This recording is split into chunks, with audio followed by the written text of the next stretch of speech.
might not know, stand up, guys, just for a second, just so.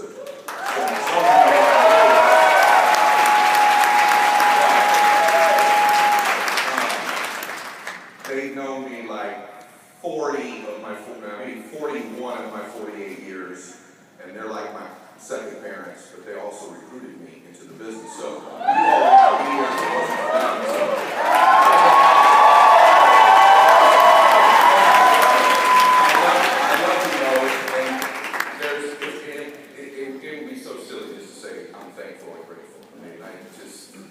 Can you imagine if you didn't recruit me?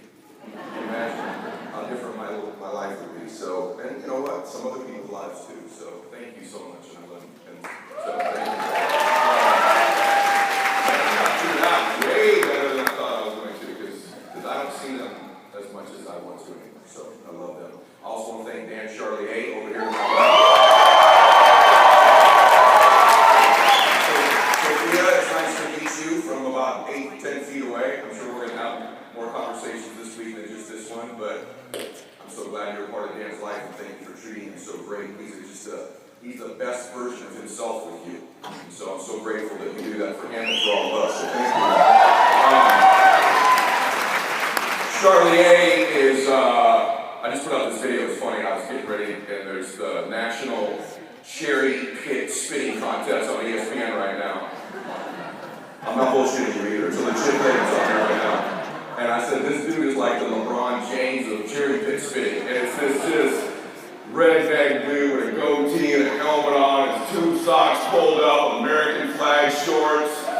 And there's like 2 dudes there in the whole crowd. And one hand's on a pit to spit, and the other guy claps. This is the most, and it's on ESPN right now. And I said on my Instagram clip, I said, this dude is the LeBron James of cherry pit spitting. And Dan Charlie A is the LeBron James of WFG. That's what like, for real, I'll give a crap what meeting I speak at, who you go see me talk to. I'm telling you, the best dude I've ever seen doing this, by a lot, is that guy. By a lot. And I shouldn't start naming names, but there's just other great leaders in the room. The Ironton brothers are like,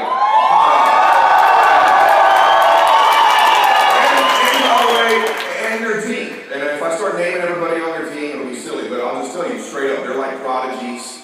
They're the future. They're going to be running this thing someday. They'll probably have my old role in the company someday. They're incredible dudes. Christopher Schleiman is like a mega talent. Like if he could keep his health together with his heart, if you drew a dude up like this dude could do this, like just skill-wise, character-wise, work ethic-wise, spouse-wise. He's married to my sister, so I sort of have an affection for his spouse. Most of the time, it would be Christopher, and then like you got guys in here like Jay who are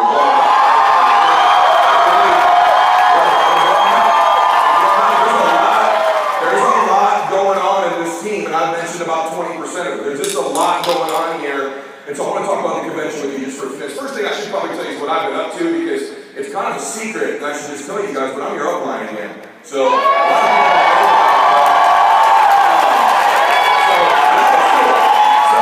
won't see it. It's not on the leaders board or anything like that, but I am your upline. We are, at this event, going to begin to decide how I might integrate with you all. Should I run a big event? You know, should I...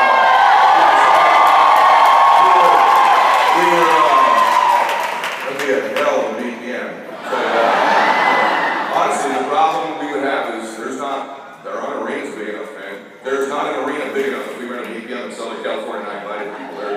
Dodger Stadium too small, it'll be crazy. So we'll see on how that's going to integrate, but I'm excited about it. I made that decision of my all company role, let it run its time. I don't know if y'all know this either, but our president and CEO all those years was Joe DiPaola. My first direct recruit was Joe DiPaola. So Joe is active, direct to me. Joe has recruits here at this meeting. In fact, Joe has entire companies he's recruited here at this meeting, some of which you will know by name when that begins to leak out and we let all their agents know they're over here. But we have some crazy things going. We're recruiting companies. I've got 11 new directs here, not counting all the maps. I don't know how many maps I've got. I got 11 new directs back tonight. I've got one of my new directs flying in, two guys from home mortgage companies in Southern Cal that are meeting me here tonight. So really, really good things are happening for me WFG-wise. So excited about that. And that's just been dabbling in it. So I know the power of our system. If you wonder whether Joe and I believe in it, I gave up an all-company forever override on the entire company till death. At 99, I'd still be overriding the company to get my code number back. DePaula could have gone anywhere in the industry he wanted to. He chose to build in the field here. So that ought to give you some sense. The main reason I want my code number back is my son's 17, about to turn 18. My daughter wants to do WFG, and I didn't have a place to put him. I want him direct to me, much as I like all of you. So, and my wife is like on fire, excited. She was the one who convinced me to do this. My son's a 4.4 GPA, and she don't want to go to college.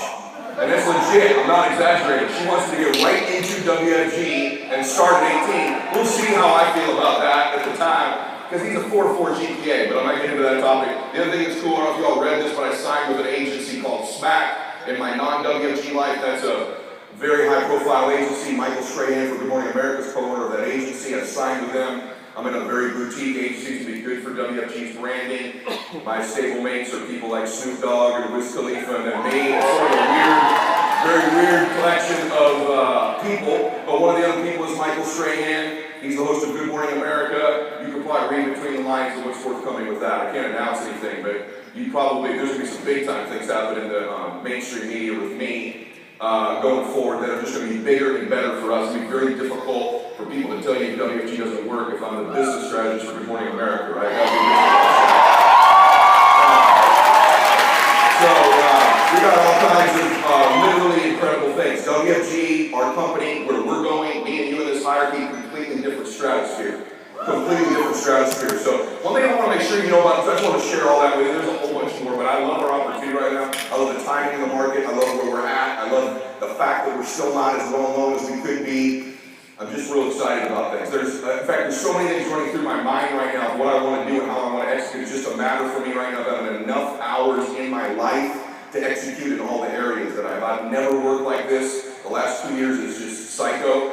But even when I have my biggest bake shop, I've never worked like this. So what I want you to focus on at this convention, though, so you're ready, is you're not here to pick up like a whole bunch of tactical information, believe it or not. You're not. If you pick up 2 or 3 things, cool, but if you're here like, I gotta figure out the best phone script possible, you are missing the big things looking for the small things. Here's the reason why you've not been successful yet at WFG if you're more than 3 months in. And I'm just being serious with you because this event can fix it. It's fixed it for me.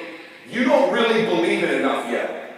You may think that's a general statement, but you either A, don't believe in our company enough, or B, don't believe in yourself enough. How do I know that? Because I struggled with that for years, both. Not believing in me, if we're being honest, and not completely knowing whether this was good for everybody. I saw all these people failing, all these people coming in and out, not everybody winning, missing their soccer games on Saturdays with their kids. And I just started to wonder, is this really good for everybody, or is it just good for like these very few people? You know what I mean? There's just a few of them that get lucky or squeak through, but for the vast majority, it's not very good. You're thinking some of those same things, or I was thinking like, man, I'm insecure, I'm introverted, I don't like public speaking, I hate sales, I'm not good at math, so none of the math stuff and all the products work for me. Perhaps this is good for all these other people, just not me.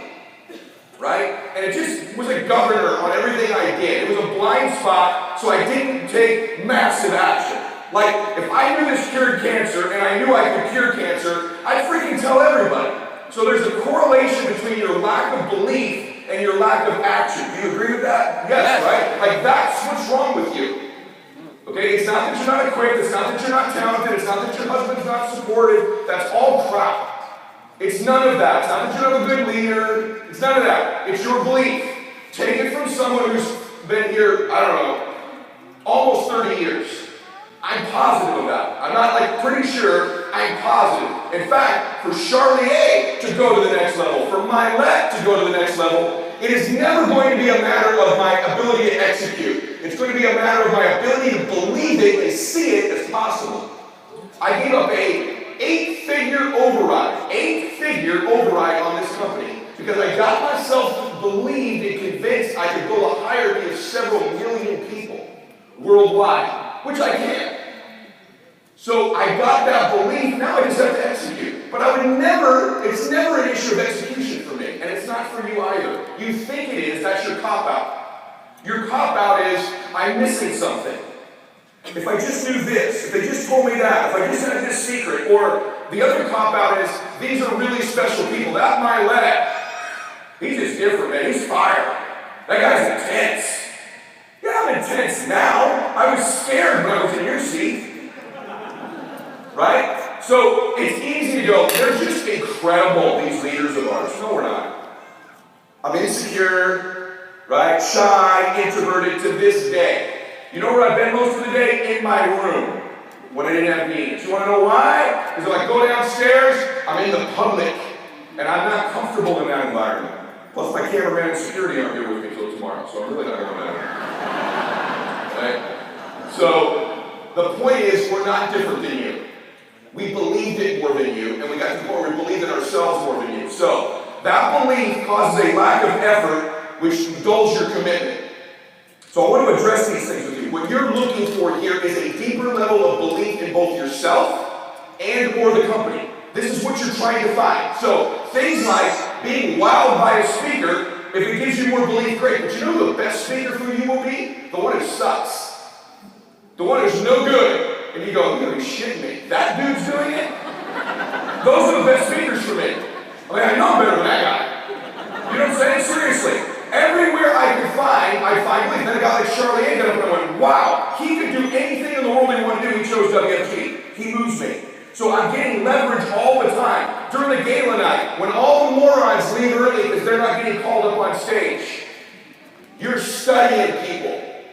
Who's got recruiting that converts to points? Who are the people who can only write points? Who's someone I can compete against? Which leader goes up there but has like no other teammates go up? Which leader goes up there and seems like teammate after teammate after teammate comes up there? Study the trends. Use that night for belief for you. Don't use it to check out. You fight for every inch when you're here. I remember my first convention, I had 3 people. After I'd already been in Primerica, it was kind of okay there. I left and came here. I had 3 people on my team. I was up in the rafters, and no one knew me. Cristiano was with me and 3 teammates. Rob Day, a couple other guys. Kramer and Adams, matter of fact. And these 3 dudes were with me, a couple other people on their teams. And I remember watching that gala and I go, this is the last freaking night I'm squeezing Christianity. This is the last time I'm coming here. These people don't know who the hell we are. I'm walking through the hallways. No one knows me. I'm a face in this damn crowd. This is the last year. And I waited. I watched other people leave early. There was like 15,000 people. Then there was 12. Then there was 8. By the end of the night, because our old CEO talked till 2 in the morning, there was like 17 people left in that arena, right? Not that few, but not a lot. And I remember thinking, we're staying. I'm watching every last one of these awards, and I'm burning it in here because I ain't ever watching these people again. Most of you will leave that night. Most of you will. Most of you can't stay focused. Most of you don't fight for inches. You feel my intense even right now? This is my damn Super Bowl. I cannot freaking believe I'm not playing in the Super Bowl. I was cool with it till I got here.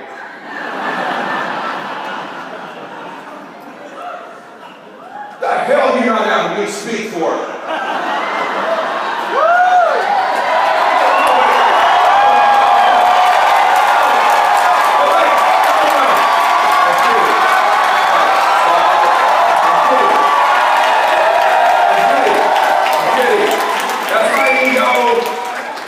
Video on ego, I still screw up ego.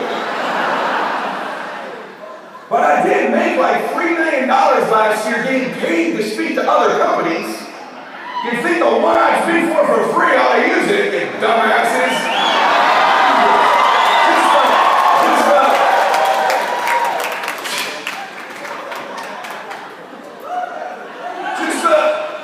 Just the damn Instagram trend, dumbasses. I'm up there. What are you? Out of your mind? Like, sorry. I don't even know who I'm mad at. I'm not even sure who didn't want me to. I'm mad at everybody. Stupid people, man. Alright. Anyway. Plus anyway, forget it. Alright. So, here's what business is like. I got invited to this, like a park I haven't done this in a long time.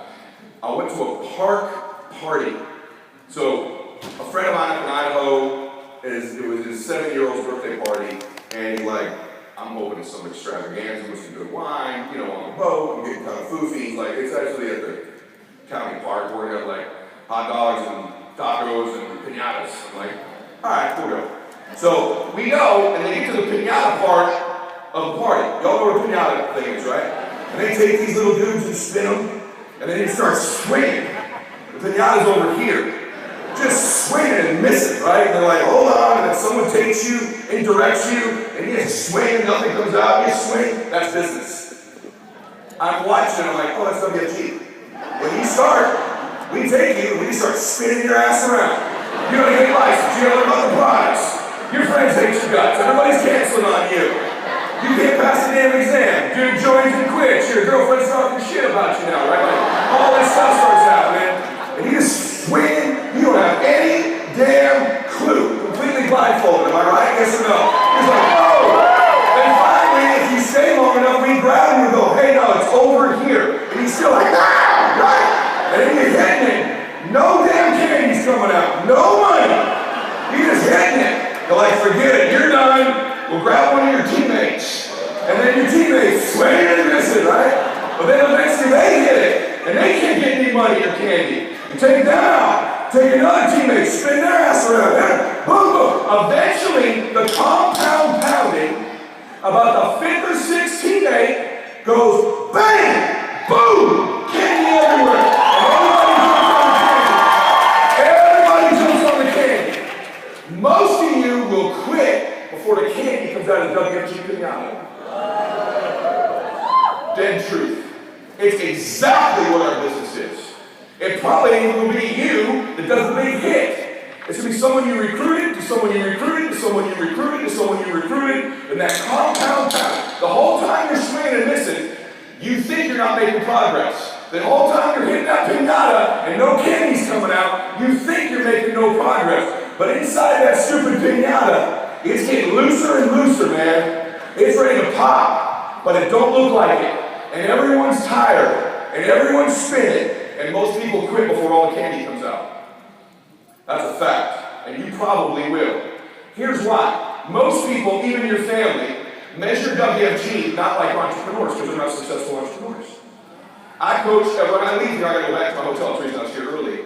I have a call with a couple hundred people who I coach, something called the RTA Syndicate. Some of you might be the accelerator, but it's called the Syndicate. These people each pay me $65,000 a year. Actually, $75,000 this year, I think. There's 200 of them. They all run different businesses. Some of them have 1,000 employees and they're in Australia. Some of them have 3 employees and they're in Salt Lake City. I don't know, what's that going to be? $10 million this year, something like that? That's just one group. But why do I tell you that? I say that to brag. I tell you that they took a WFG group and wants them to be their coach. You ought to be proud of that. But here's what's happened when I've been watching all of them. All of them have issues in their businesses. How do I scale? How do I expand? Do I buy more inventory before we sold it? What do I do if I want 4 locations? Do I sign leases or do I buy the building? You know, they go through all these different things. We have none of those problems. The more and more I coach these other businesses, I'm just like, man, I had no idea how good WFG was. I've never had to worry about hiring 100 employees. I've never had to worry about buying inventory. I've never had to worry about buying buildings and insurance costs and tons of payroll and market cycles and what the Fed rate is on the money I borrow to keep my business floating. I haven't had to do any of that. I just make pure profit once the piñata opens. If I make 50 grand a month, I probably keep 40. Right? If I make 100 grand a month, I probably keep 80. It's unreal. And by the way, when my business takes a dip, I don't have $1 million of inventory that puts me out of business. We survive dips when the economy changes or gets good or better. You have no idea how good this is because the people giving you advice, and probably you, just like me when I joined, there were no entrepreneurs in my family. My dad's not one, my mom's a stay-at-home mom. Most of my family members all work for somebody else. They don't understand how to measure business. And so here's how they measure it. Oh yeah? How many people down there in your office are making 100 grand a year or more? Anybody ever ask you that? It's occurring to you in the mom zone. Don't lie. You're like, crap, there's like 80 people here. I think like 6 are doing good. It's occurred to you. And it affects your belief. What it does is it makes you think it's okay not to make money. It makes you think that's the norm. Because you're in what I call the 1 year room. You're measuring WFG against a bunch of entrepreneurs that on average have been with us a year or less. Exactly what freaking company in the world that's entrepreneurial based, if you stuck them all in year 1, would you find anybody in there successful? How about 2 years? How about 3 years? But you keep measuring it like that, dum-dum. But guess what? What if I cleared everybody out of here and I said it's a 10-year room? Now let's measure WFG. You can only cover the room, the requirement's real simple. You stayed 10 years. You just stayed. There's no other requirement. You've been an entrepreneur here 10 years. Now, what are the percentages of 6-figure earners? Now, what are the percentages of 7-figure earners? Like 80%. Find any company on earth, any entrepreneur in any industry, where I can tell you 80% roughly of anyone who just stays 10 years is successful. Is that crazy? See, if you start measuring our business by 10-year rooms, and you commit to stay 10 years, your whole perspective on whether this works happens. By the way, you want to be in a real fun room? Be in the 20-year room. Then start asking that room, how many of you don't make $1 million a year? This is the greatest business opportunity in the world when you measure it like a business. How about we do this? Let's put everybody at Century 21 who's been a freaking realtor for 10 years and put their ass in a room, and let's see how many of them measure up. How about everybody who's ever bought a Dairy Queen franchise? Let's see how they're doing. How about anybody who's ever opened any restaurant in the United States the last 10 years? How's their 10-year room look? How about anybody in the tech space? Anything in tech whatsoever, 10-year room, how many of them are still in business? How many of them are successful? Because you think tech's so successful. Tech's successful for the 0.00001% of the people who break through, not for the 99.9999%. We are the single dominant force in business if you're in a 10-year room. End of story, indisputable, not debatable, fact. So the decision you should be making here is, do you want to be in the 10-year room? Who gives a crap about you? I'm not saying I want you to make money now. If you don't start making money now, year 10 don't look so good. But if you keep measuring your belief on the 1 and 3 year room, do you know the average successful entrepreneur 3 years in is down an average? This was just like 3 weeks ago on CNBC. The average successful entrepreneur in year 3 was negative $600 and something thousand. Of course they are. Because the minute they start to get profitable, they have to scale. And then they keep pulling money. And let me tell you the other secret. I'll tell you about all these successful entrepreneurs I know. They have no cash. All their money is on the bet that they're going to sell the company they have. They don't have any cash. Do you have any people in my group, and they're all 7-figure earners? All of them have to pay me monthly because they don't have the $60,000 cash? Over half. Over half. So you don't know how good this is until you start measuring on the 10-year. Everybody with me on that say yes. Yes. Why? Because the best ability in anything is availability. You can't win if you're not available. There's a lot of professional athletes that are good, great players. It was interesting for the Lakers this year. The Lakers, people think the Clippers have the best roster. Let me tell you something. If DeMarcus Cousins can play even a little bit like he used to, and Avery Bradley, this new defensive guard they've got, the Lakers have the best roster. Plus LeBron gets every call in the world, right? So the Lakers should win the NBA championship this year. Don't anybody fool you. That's why they're the favorites in Vegas. I'm just telling you, they're the favorites. Because they have LeBron James, they got AD, they got Cousins, they got Kuzma. They're loaded, dude. Avery Bradley is one of the top 3 defensive guards in the league. And if Cousins can play, they got a big 3. Okay, so setting all that aside, you know what's going to decide their season? Availability. Can LeBron at 30, whatever he is now, be available most of the year like he wasn't last year? The reason LeBron James wasn't the best player in the NBA last year is not because he wasn't the best player, he wasn't available. He wasn't available. Kevin Durant is not the best player in the NBA this year. You know why he's not available? He's actually the worst. He's the worst contract in the league. A couple $100 million for him who will not lace up sneakers this year. The best ability is availability. Okay? I'm telling you this straight up. You can't be a successful entrepreneur if you're not available here 10 years from now. So the first decision you should make is, I'm going to be available. I'm going to take his advice. He seems like a good guy. Seems like he doesn't need to exaggerate this to me. I'm going to take his advice. I'm here for 10 years plus. You decide that, I think you're going to be very happy with that room you walk into a decade from now. I think you're probably pretty wealthy. Probably beyond what you could imagine. I also think it's going to be harder than you think to get into that room. And I think you're going to be more tempted than you imagine to quit during those 10 years. But if you don't, it's one hell of a room to be in. And the 20-year room, believe me, I'm in it, crazy. Let's not even talk about the 30-year room. I'm about to get in that room. That room, we're 9-figure net worth people. I mean, what else do you need to know about WFG? 9-figure net worth people. So, y'all with me on that? Say yes. Yeah. Nobody here is any different than you. So, I got a couple things I want to say before I'm gone. I've already run over the time I wanted to. The only way you're going to sustain success here is through recruiting. So you have to accept the fact that you're going to have to be perpetually in the mode of recruiting people for the rest of your career. If I'm still doing it, you need to still be doing it. You need to make progress. You should have a social media presence that might facilitate that. Social media is not going to make or break your recruiting. It's a 20% variation. It will help you keep more people, train more people, inspire more people, probably recruit more people, but it's not the end-all, be-all. You got to go talk to people. You got to go see people. You got to get in their face. You got to sell them a dream. You got to sell them a big vision. The most certain person always influences the less certain person. You need to get your belief level up. You think these two guys that are flying in here to see me have any chance of saying no? Zero. I'm way more certain than them than they are that they shouldn't. I'm certain they should. Certain they should. Certain they should. That didn't sound very certain, but even saying it wrong sounded pretty damn certain. Right? So, y'all with me on that? You gotta get your belief level. That's what this convention is about. Let me tell you why, what I know about you. This is pretty cool. Okay? You were born to do something great with your life. You were. I hate what I'm seeing in the world today. I hate it. I hate all the division. There was an article that was written in Idaho about 4 months ago that said I was running for the Senate. And, which was good because I have no interest in doing that, but it was good because I was actually leading the current senator in the polls. I had 38% of the vote, which is pretty damn good, right? And so I don't know if you saw, but I put a story out dispelling it. I asked them to take the article down, blah, blah, blah. But I'm going to be honest with you, and I'm not the guy to do it. I'm too screwed up. There's too many skeletons in my closet. I'll say too many stupid things. I can't even say certain for a criminal.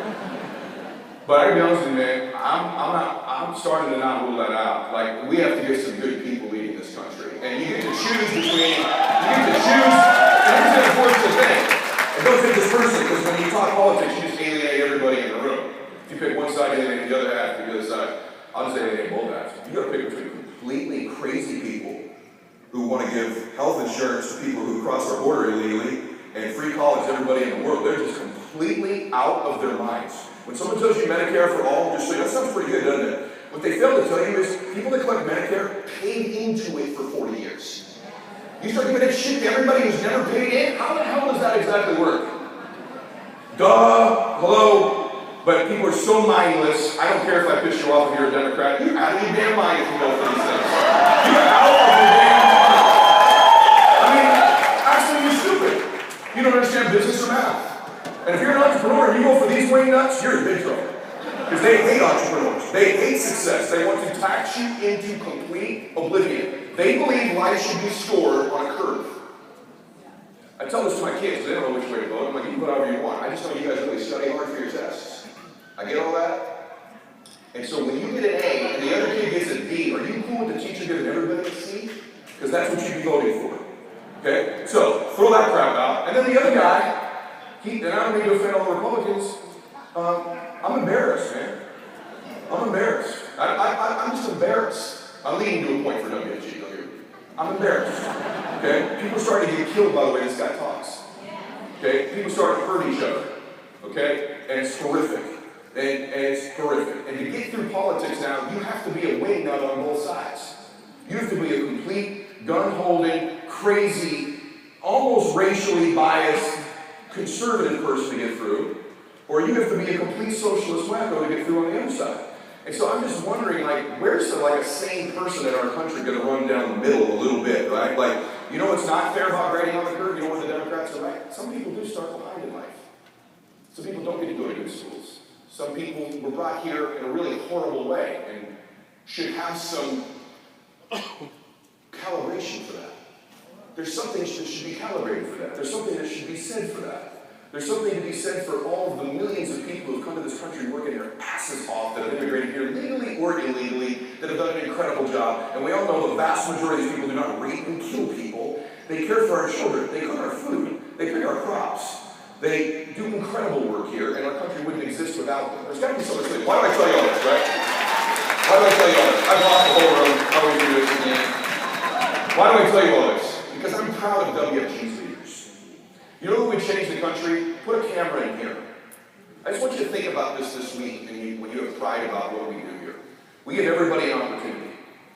We don't care who your mom or daddy was. We don't care what the color of your skin is. We don't care what your sexual preference is. We don't care what your politics are, where you go to church or don't go to church. And you will watch a company that's changing the world with people from every culture, every background, every belief system. What I just said pissed off so many Republicans you can't even believe it. And what I said pissed off a whole bunch of people who like Bernie Sanders and Elizabeth Warren, right? But guess what? At WFG, we kind of go, I still like that guy. He's good. It's all right with me. Right? Don't we? You got to feel like, yeah, that's enough though. Right? That's enough. Are you saying something bad about Obama? I think I heard Obama in there. Don't say anything bad about Obama. That's Jesus. Don't say anything about Jesus. Right? Do not touch Jesus.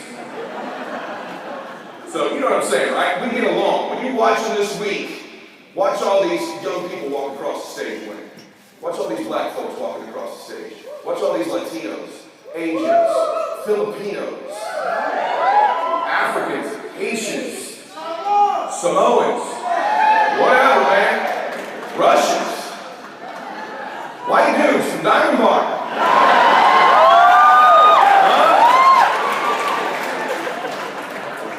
Fat people, skinny people, short people, tall people, super smart people, trust me, some dumbass people too.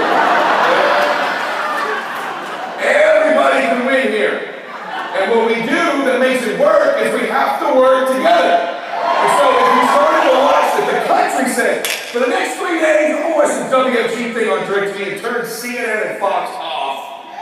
Let me just watch these beautiful people. By the way, now they get to walk on the stage, they have had to help a family stay married, get out of debt, protect his bad guys, go to college. Is that crazy? That's what people have to do.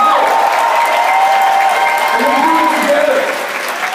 Please stop watching all this stuff. The media is a lens that tells you what's important. It just tells you what's important. What happened this week is tragic as hell. Horrific.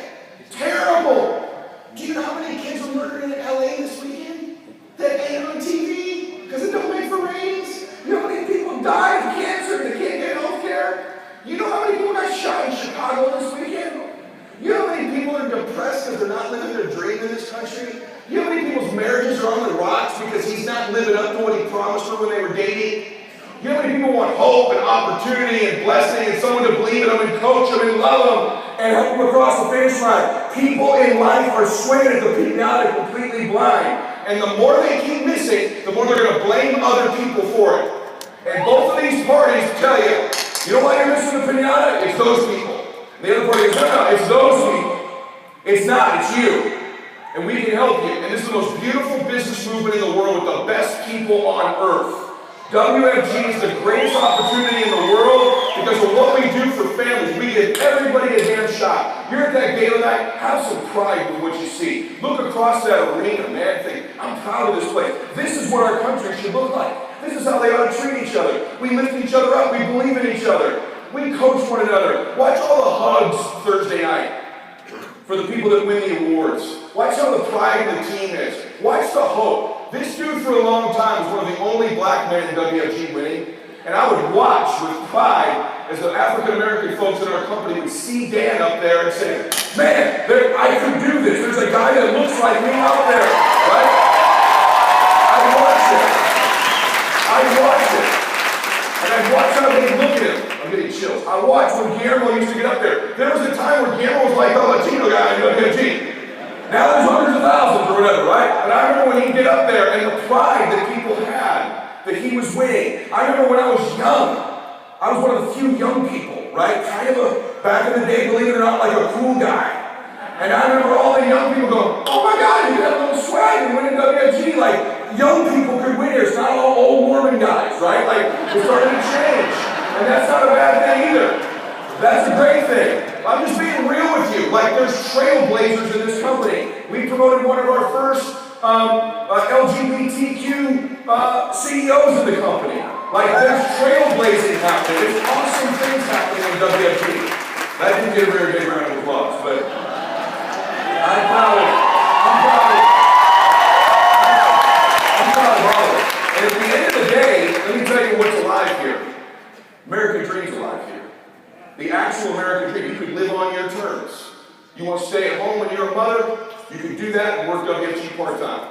You want to be a dad who says, I can make $10 million a year, but I'd love to work like 4 days a week, get up to about $300 grand a year, save some money, and play golf every Friday and Saturday. You can do that here.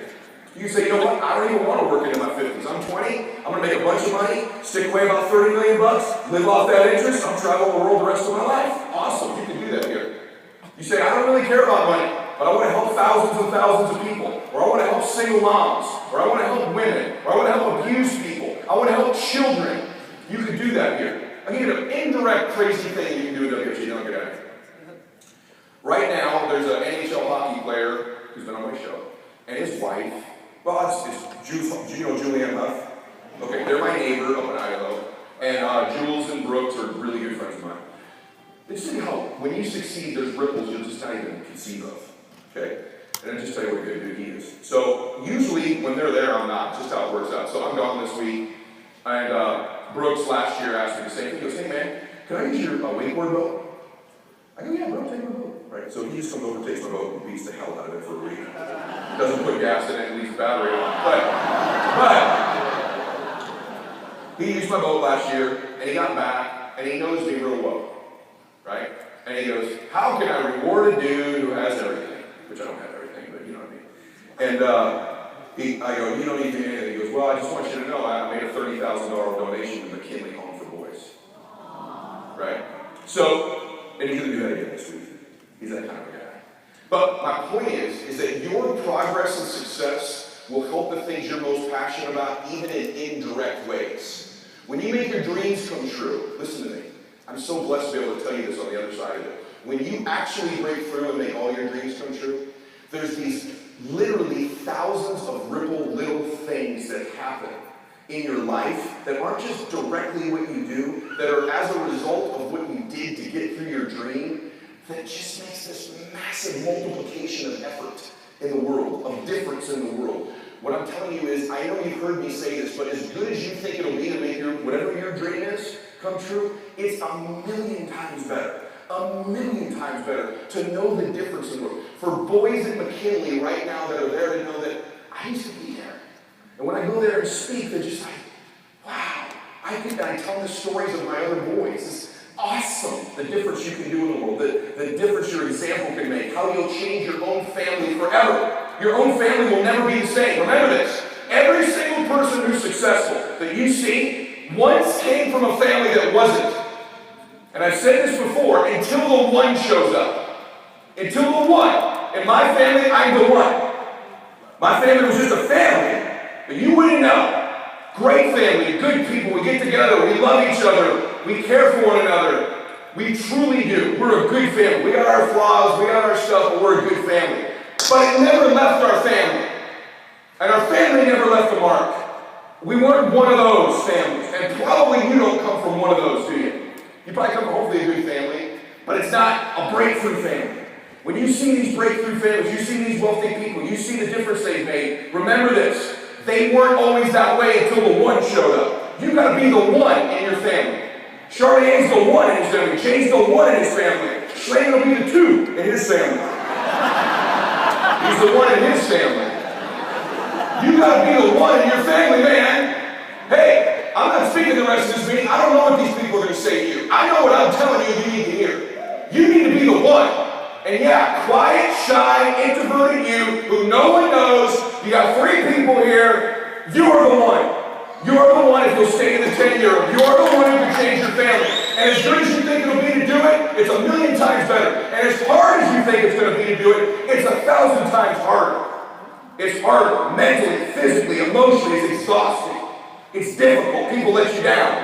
They're going to quit. They're not going to keep their word. You're going to have someone really hurt you in the business, trust me. Many times over. But you're going to rise above. You're bigger than that. Your mission's greater. You're the one in your damn family, and if it's not you, who's it going to be? Your grandparents who loved you so much, or your mom and dad, or your children, or your grandchildren you hold so dearly. Who else is going to do it in the family if it's not you? Look around the family. It's you. It's you, girl. It is you. And so at this meeting, you need to wake up and decide you're going to take that for your family, and decide if it's not this year, it's next. If it's not that year, it's next. But you're going to be here in 10 years. You're going to walk in the 10-year room, we're going to celebrate our asses off. And you're going to know exactly what I'm talking about. You're going to come up to me and go, you know what?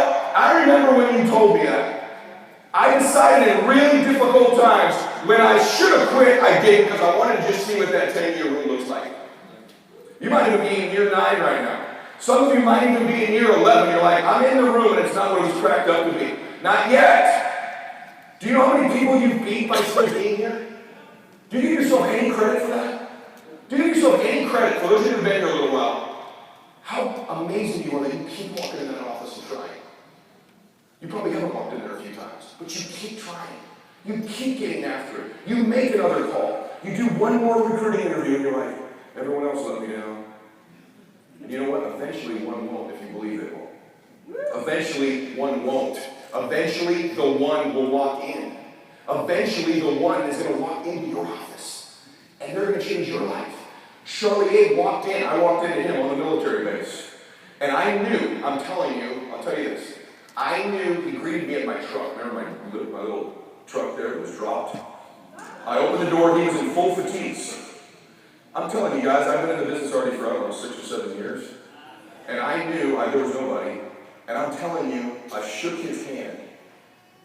I shook his hand. I wasn't even out of the truck yet. I shook his hand. And I knew when I looked at him, I'm telling you, I had a set. I'm not kidding. I went, I think this is the guy. And we were walking. He walked in front of me into the barracks, basically.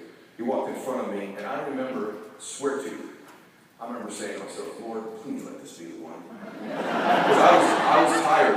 I'm not playing with you. I was tired. I was on fumes. I had done hundreds and hundreds of hiring interviews.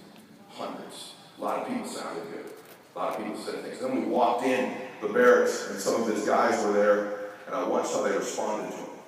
I watched the reverence they had for him, right? I watched his dignity with these people. I watched how much they respected him. And then he moved into this back room. He shuts the door. It's like a metal desk or whatever. And I start talking. And then maybe like 10 minutes into it, he goes, hey, you can stop.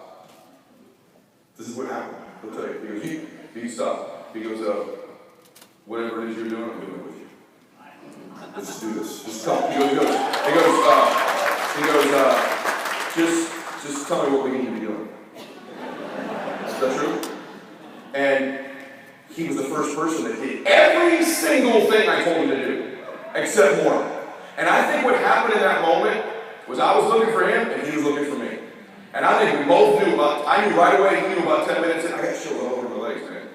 Now, were there times I doubted him, was worried about him, and he wasn't going to get out of the military, and we weren't really sure? Absolutely. But there was this overriding thing where I knew, I want you to stay here long enough until you have that meeting with that person. It'll change your entire life, your family tree forever. My great-great-great-great-grandchildren will have a different existence because we shook hands that day. My great-great-great-grandchildren will have a completely different existence because Steve Adams would write me a letter every month when I was in college and tell me he knew how great I'd be in this business. I had come to a meeting, I had signed up, I had gotten flaky. He was struggling in the business. He was going through his savings. Carol was still working. It was a difficult time for their family.